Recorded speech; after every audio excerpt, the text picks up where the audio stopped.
போங்க நீங்க உங்களுக்கு ஐயோ இந்த சிரிப்புக்கு எது வேணாலும் கொடுப்பேன். கோயம்புத்தூர்ல 6 மில்லு இருக்கு, அதுல ஒரு மில்ல எழுதி வச்சிடுறேன். மில்லுக்காரன் செருப்புலயே அடிப்பான்.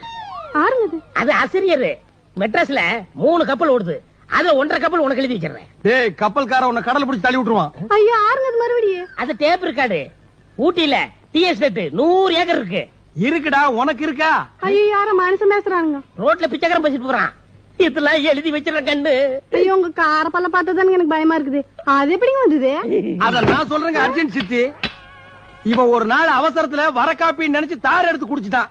அதான் பல்லு கருப்பா போச்சு. என்னங்க மகனே, வீட்டுக்குள்ள வந்து சொல்லிட்டு வரக்கூடாது.